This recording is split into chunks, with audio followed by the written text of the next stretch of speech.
in a best of 5. Everybody's had their opinions of Onic, but everybody has seen Aurora as a legitimate threat to the throne. But who is going to come up on top here? Man, you know, today and the past couple days have been a whole lot of sweep action that we've seen, and hopefully this one goes the distance here because, you know, moving forward, semifinals next, you want to go ahead and see them bring it the distance, and the drafts will have the distance for Aurora. I mean, the Louis Yi pick has only been brought up, what, one time? This is now the second time Louis comes through. Again, leave it up to Coach Midnight to make these drafts interesting, right? And sometimes that can work for you, sometimes it works against you, but we have seen some amazing setups with that diversion play. Yeah, some really great stuff across the board, and I want to see how creative they actually went through. We saw, you know, Coach Midnight already talking very expressively to the rest of his players about what exactly may or may not happen, or certain mechanics. We're not 100% sure here, but really that diversion could be the difference maker. They're playing a double fighter comp, which is already pretty scary when you don't have like a dedicated scaler, so we know that Aurora are the ones on a timer in comparison to Onic. We're seeing Wilderness Blessings, we're even seeing a Brave Smite coming out of Rosa, which is atypical for low Yis nowadays, because dear lord, like LaFell mentioned, once Lutfi is on top of him, it's going to be difficult for Rosa to get away. I would say if you look at this for Aurora Gaming, one of the great things about the composition that can go against that setup from Lutfi or anything else is they have a ton of options to just set things up, you know, between pick-off potential here. Looks like Tienzi's going to do a little bit of damage to Keyboy, but just keeps him at bay. And whether that's the kick, you know, from Pagu with that Way of the Dragon, or, you know, Lunar jumping in. I mean, how many times now have we seen the Barretts be placed into that XP lane? The amount of ground coverage Barretts has, especially with a flicker in Daytona's Welcome combo, is kind of insane. It is. It's really good, but at the same time, right, there's still also the Valentina coming in from Sans. Now, this fight could be a make it or break it here, as we can see that they don't have first position, but here comes the TP. Well, Pagu just trying to buy some time for that diversion. That's Aurora comes through. There's the Daytona's Welcome. There's going to crash on the wall. Sans is gone, but Kyrie will be able to secure the objective.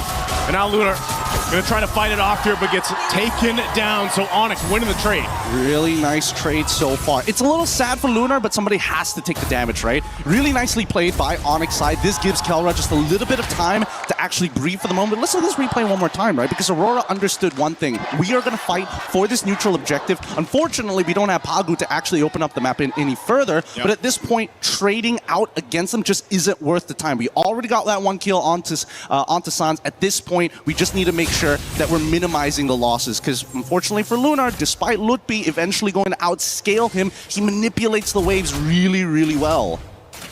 Yeah, so probably with this kind of setup, you know, Aurora, if they can't find plays like that with a diversion or the pickoffs that they're looking for, then what do they wait for? You know, Tienzi to get stacks like we've seen before on this, like possibly the Sky Piercer for that Hirara. Sigiboom has probably been one of the better performing Paquito gold laners that we've seen so far throughout MSC. Again, I can't forget how he played it against TLPH, and you know, that's one thing that can be said too, that they can utilize here throughout this game. Yeah, and I think that that's going to be the main win condition, right? Especially since they're on a timer. They still have like about 6... Oh, hold on. Whoa, that's a timer right there too. Kyrie's going to be able to get away, taking out Pagu. Man, it's just, again, all you have to do is play around that deadly magic once it's up. Yep, and most importantly, wait, hold on. Gonna get a quick TP here just to open up the map and get a good idea of where TNZ might be looking to hide, knowing that the purple buff is going to spawn in about 12 seconds. This next neutral objective is going to be difficult to contest for. Lutfi has so much of an advantage against Lunar because of the previous interaction by Turtle's side, so I think this should be a no contest overall, but that depends on what Aurora is going to do with this, because I'm seeing members making their way up towards this top side, and Kelra, he's only got the Purify, so once BMI is down, he's sort of a sitting duck. They just want to go ahead and trade it out, right? Objective for potential play across the map. Oh, delivery service? Yep. Diversion's going to be used right to that mid lane. Pagu this time, the difference here is he's actually got the kick available. Last time they fought for this, he was only level 3. Lunar's going to jump it. Daytona's welcome. Pagu trying to zone out Sans. Already using that Keyboy now. Half health gets kicked right to the team. Will deliver Keyboy up. And Lunar will secure the turtle. So Aurora fighting back, and now they're going to be crashing it down in the mid lane. Pushing them back further. Lutfi has the shields and space to work with. Did pop the Purify. and will survive. Good use of the Purify there. I thought Pagu for sure was going to get in, clapped on the third hit of G Kundo, manages to walk out of it to save his life. So not bad. It's 2 for 2. Not a real advantage overall. I think even when we're looking in the jungle sectors, right?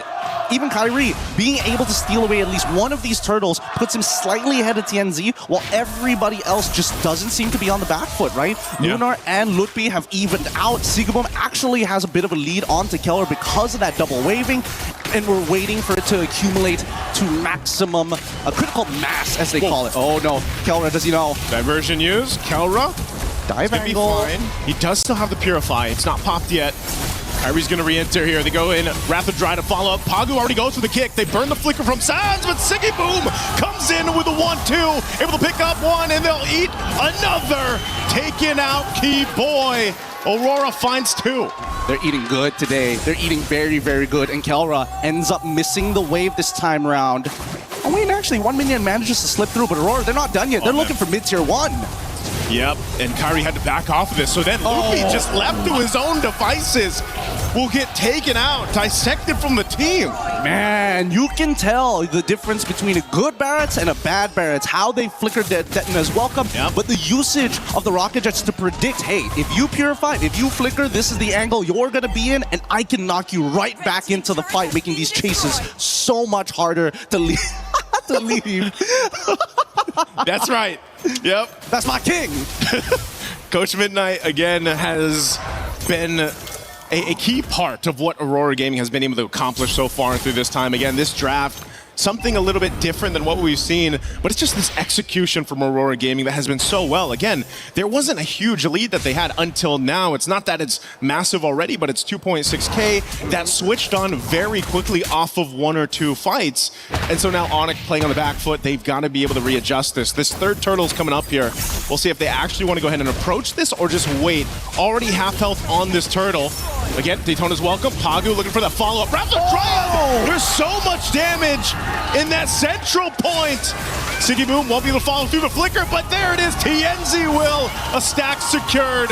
And now he's going to be able to get away here so easily as they look for another. Oh my God. Oh no, Kyrie gets kicked. I know you're a wizard, Harley, but you can't get away. Oh my goodness, Aurora playing out of their minds. The red herrings, they make it look so easy right now, but they're just not missing a single beat. They're not too tunnel vision. They're still open-minded to the way that these fights need to actually progress. Let's look at the replay one more time, right? Because again, this was an incredible catch here, spitting him right into Keyboy's face, making sure, despite the fact that Sans tried to flicker on out of there, dashed twice to make it all happen. The chase, the rundown from Aurora squad, it's difficult to beat. Once that major impact is landed and Keyboy doesn't have that Wrath of the Dryads, it's so much harder for Onic to peel them away.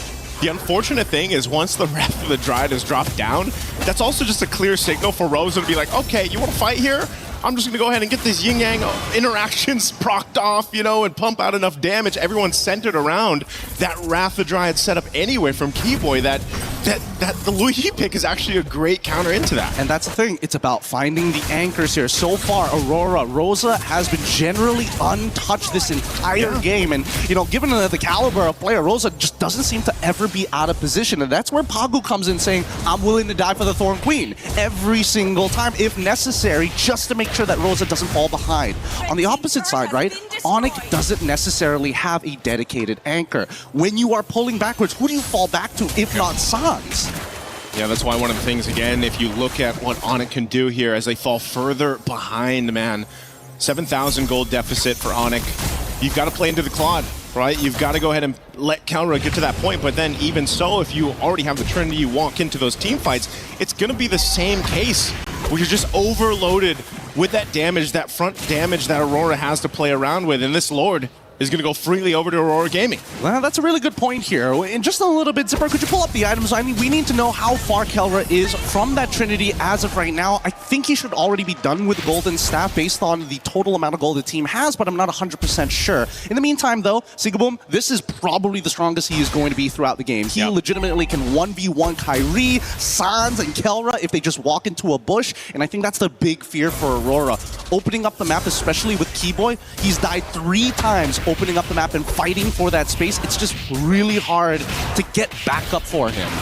We'll see how they play this out. Lord slowly walking up here to this mid lane. They still have the Holy Defense Shields to play around with, but Onic, again, with this kind of lineup, can they still defend this? 10 minutes into the base, the Lord charges in that mid turret. They're gonna have to deal with this wave pushing in as the bottom also turret. Shield pops. Mid turret down. Aurora stays disciplined for now. They'll let them clear out the Lord here and see if they can get more. I like it. I like it a lot. Onic says, you know what? Mid inhibitor, whatever. We can deal with it no matter what. As long as it's not the long lane and we have to play this awkward Lord fight every single time, especially dancing around that pit, it's just not worth the effort. And Onic recognized that, right? It's the setup for the later half of the game to make sure that Kelra is in a good position, because so far, there's probably their only win conditions besides, you know, maybe punishing Pagu, maybe punishing Sigaboom. And even then, you kind of need Kyrie +1 to make that happen. Let's look at the items, because finally, we see 2 already completed for Kelra. Kyrie actually opting to go for a more bruiser build this time around. He does not want to die randomly to either Sigaboom or even to someone like Rosa. Yeah, he's kind of has to, you know? We've seen it, how it happened in the first fights. I mean, that first hurdle, it was just him being patient. He went in with the retribution, but every single team fight after that, you just see how quickly he has to go back in time to survive, you know? And that brute force is going to help him a little bit. Few stacks here for TNZ. This is what we were mentioning earlier on. You know, you're going to pick up that Aurora, you're going to be able to get those stacks. You're a threat in itself. And honestly, if Onic puts too much to try to deal with TNZ, that's where, you know, again, they're not paying attention to the rest of the side, the side attack here from Sigaboom or even the diversion from Rosa. There's almost too many things that Onic has to be wary of in these team fights just because of the nature of composition that Aurora has. Oh yeah, and I think that's going to be hard for especially Lutfi. As much as he wants to be in the faces, he needs to act as Peel. He needs to cut Lunar off from certain angles and force him to flicker. But as you can see, right, it's moments like this where Lutfi, he can't just stay in front of their face forever. He has to pull in and out consistently to maintain his health. Okay. Again, at least some defensive items here being picked up now by Onic, even an immortality for Keyboy, just to get him there a little bit longer. Kyrie will pick up Genius Wand. Sans has been holding on to the Lua Yi ult, right? That diversion.